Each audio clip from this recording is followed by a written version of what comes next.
Hi friends, मैं मोहम्मद बारमल। आज के वीडियो में हम बात करेंगे टाइप कन्वर्जन के बारे में।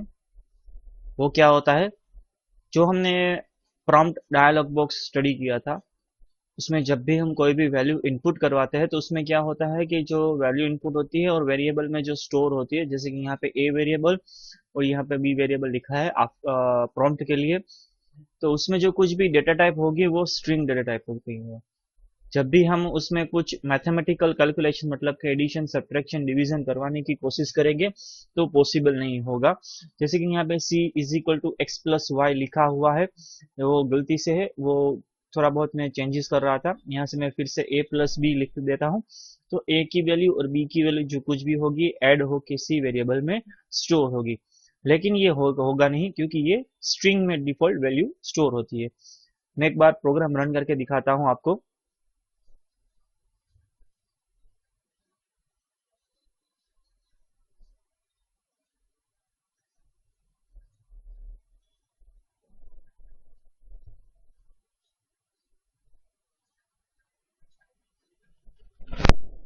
एंटर द फर्स्ट वैल्यू, यहाँ पे हमने फर्स्ट वैल्यू एंटर करनी है।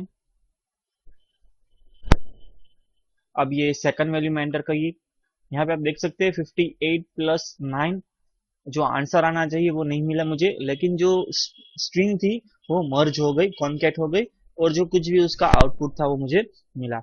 जरूरी नहीं कि आप यहाँ पे नंबर ही एंटर करें, प्रॉम्प्ट में आप कुछ भी डेटा एंटर कर सकते हैं। जैसे कि मैं अपना नाम यहाँ पे एंटर कर रहा हूँ, तो क्या होगा, ये दो स्ट्रिंग को कॉन्केट और यानी कि मर्ज करके वो पूरे की पूरी स्ट्रिंग को डिस्प्ले कर देगा। अगर हमें मैथमेटिकल कोई भी कैलकुलेशन करवाना है तो उसमें हमें कंपलसरी टाइप कन्वर्जन का इस्तेमाल करना है। तो उसके लिए दो लाइब्रेरी फंक्शन आते हैं, वो है पार्स आईएनटी मतलब कि वो इंटीजर में कन्वर्ट करेगा, और दूसरा आता है पार्स फ्लोट मतलब कि जो वैल्यू है उसे एज अ फ्लोट कंसिडर करके वो कन्वर्ट करेगा। तो उसके लिए यहाँ पे एक वेरिएबल एज्यूम करते हैं, x इज इक्वल टू, यहाँ पे मैं लिख रहा हूँ parse INT first variable name, दूसरा वेरिएबल मैं लिख रहा हूँ parse INT second variable name. अब जो कुछ भी कन्वर्टेड डेटा जो स्टोर हुआ है वो x वेरिएबल और y वेरिएबल में स्टोर हुआ है। फिर से सेव करके यहाँ पे एक बार हम रिफ्रेश करते हैं। फर्स्ट वैल्यू 5, सेकंड वैल्यू जो कुछ भी हमें देनी है वो दी मैंने, और यहाँ पे आप देख सकते हैं रिजल्ट 5 प्लस 8 13 मुझे मिल गया।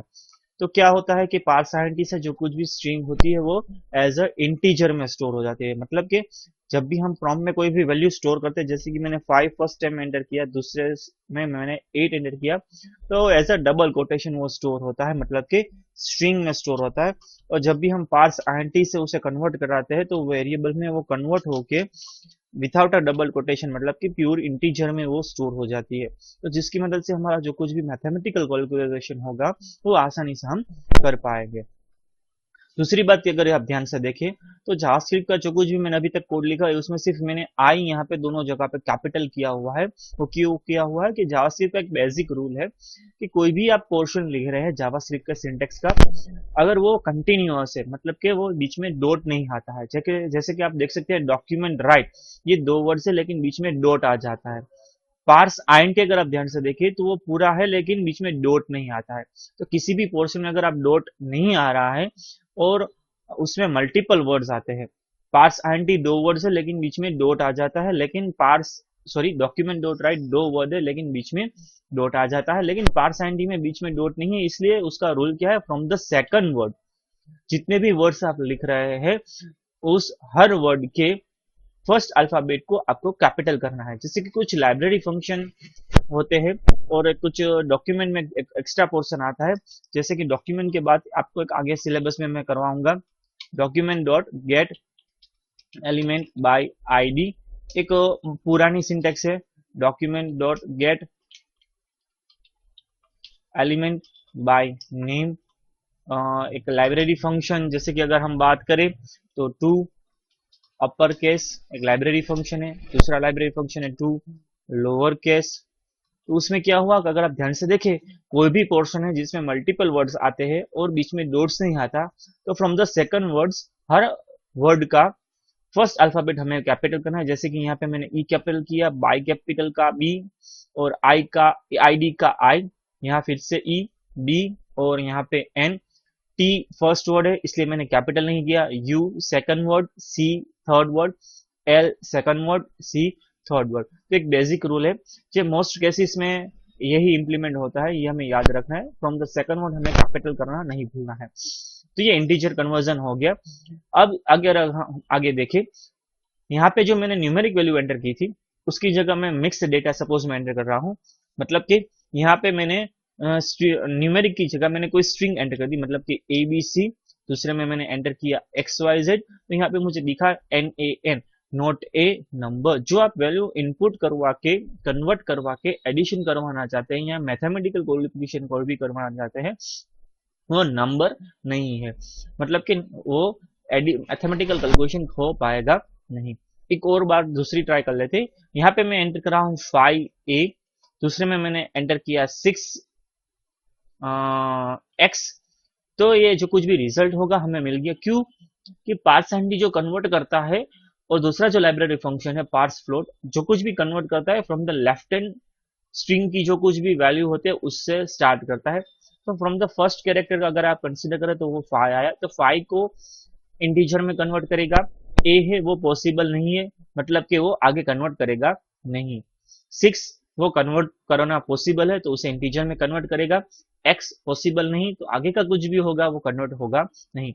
जरूरी नहीं है कि आगे का कन्वर्ट हो, वो पॉसिबल ही नहीं। मतलब कि यहाँ पे 5a5 मतलब लिखा तो आप क्या समझेंगे ये 55 रिजल्ट होगा, ये 55 नहीं होगा, ये सिर्फ 5 होगा। यहाँ पे 6x6 सपोज लिखा तो ये 66 नहीं होगा, ये सिर्फ 6 ही होगा। अगर एक बार भी ऐसा कुछ भी डेटा उसे बीच में मिला जो कन्वर्ट करना पॉसिबल नहीं है इंटीजर में, तो वो उसे नहीं करेगा, वो आगे की जो कुछ भी स्ट्रिंग होगी वो टर्मिनेट कर देगा। तो ये था पार्स आईएनटी। पार्स आईएनटी की अगर आगे हम बात करें तो यहाँ पे आप आगे ध्यान से देखें तो मैंने यहाँ पे एक्स्ट्रा वेरिएबल लिया है एक्स और वाई, ये भी रिक्वायर्ड नहीं है क्योंकि प्रोफेशनली हमें मेमोरी कंजम्पशन कैलकुलेट करना जरूरी है।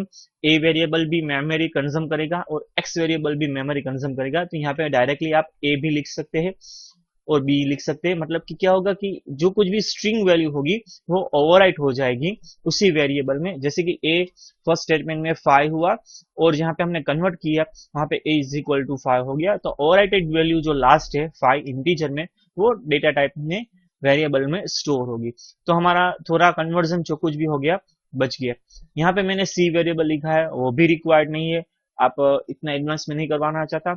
और दूसरी बात की ये दो स्टेटमेंट बढ़ गए हैं, तो मेमोरी और साइज की अगर हम बात करें तो ये भी रिक्वायर्ड नहीं है, तो ये मैंने निकाल दिया। तो अब ये कहाँ पे लिखना होगा, यहाँ पे लिखना होगा हमें within with the prompt parse INT.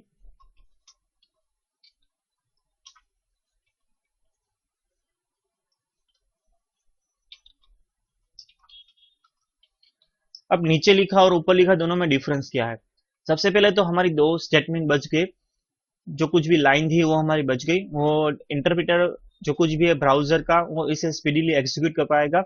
और दूसरा ये एग्जीक्यूट कैसे होगा, एक सिंपल सी बात है, अगर हम बेसिक मैथ्स को याद करें तो उसमें क्या होता है कि ब्रैकेट का बीच में जो कुछ भी हमने लिखा है वो पहले एग्जीक्यूट होगा, आउटर ब्रैकेट के अंदर इनर ब्रैकेट्स फर्स्ट एग्जीक्यूट हो गए। तो ये आउटर ब्रैकेट है पार्स आईएनटी के, तो उसके इनर में मैंने लिखा है प्रॉम्प्ट, तो वो पहले एग्जीक्यूट होगा। तो प्रॉम्प्ट में हम वैल्यू पहले इनपुट करवाएंगे, डायलॉग बॉक्स अपीयर होगा, उसमें वैल्यू हमने इनपुट करवाई, तो पार्स आईएनटी को क्या मिलेगा, स्ट्रिंग टाइप वैल्यू मिलेगी। जो कुछ भी हमने एंटर किया है इमीडिएटली यहाँ पे ही वो उसे कन्वर्ट करके हमारे ए वेरिएबल में स्टोर कर देगा। यहाँ पे फिर से पार्स आईएनटी के बीच में हमने प्रॉम्प्ट लिखा है, तो आउटर ब्रैकेट का इनर ब्रैकेट जो कुछ भी होगा, इनर पोर्शन जो कुछ भी होगा वो पहले एग्जीक्यूट होगा। तो पार्स आईएनटी का जो ब्रैकेट है वो आउटर ब्रैकेट है, यहाँ पे उसके इनर में प्रॉम्प्ट आया है तो वो पहले प्रॉम्प्ट एग्जीक्यूट करेगा, वैल्यू इनपुट होगी स्ट्रिंग टाइप में, और जो कुछ भी होगा वो पार्स आईएनटी को मिलेगा स्ट्रिंग फॉर्मेट में, इमीडिएटली उसे कन्वर्ट करके ही वो वेरिएबल में स्टोर करेगा। तो यहाँ से अलग से हमें उसे कन्वर्ट करवाने की कोई जरूरत नहीं है। एक बार लास्ट टाइम प्रोग्राम को एग्जीक्यूट कर लेते हैं। यहाँ पे 78 और यहाँ पे मैंने 9 एंटर किया, तो आप देख सकते हैं हमारा टोटल जो कुछ भी है 87 हमें मिल गया। और जो दूसरा लाइब्रेरी फंक्शन है आखिर में वो है हमारा पार्स फ्लोट। वो मतलब कि यहाँ पे मैंने मान लीजिए 8.8 एंटर किया और यहाँ पे समथिंग कुछ पॉइंट वैल्यू एंटर किए, तो वो आफ्टर अ पॉइंट जो कुछ भी वैल्यू होगी वो रिमूव कर देगा। तो यहाँ पे आप लिख सकते हैं पार्स फ्लोट हमारा सेकंड वर्ड है, इसलिए हमें एफ कंपलसरी कैपिटल करना है। फिर से मैं पॉइंट वाली वैल्यू एंटर करता हूँ 8.8, यहाँ पे एंटर की मैंने 7.8, तो हमारा जो कुछ भी टोटल है वो हमें परफेक्टली अवेलेबल हो गया। ये थे दो टाइप फंक्शन कन्वर्जन के लिए, पार्स आईएनडी और पार्स फ्लोट। इस वीडियो में सिर्फ इतना ही। अगर इस वीडियो में आपने कुछ भी नया सीखा है तो प्लीज बिना टाइम वेस्ट किए वीडियो को लाइक करना मत भूलिए, मेरा वर्क अप्रिशिएट करना नहीं भूलिए, चैनल को सब्सक्राइब कीजिए, अपडेट रहिए। पूरा वीडियो देखने के लिए आपका बहुत बहुत धन्यवाद।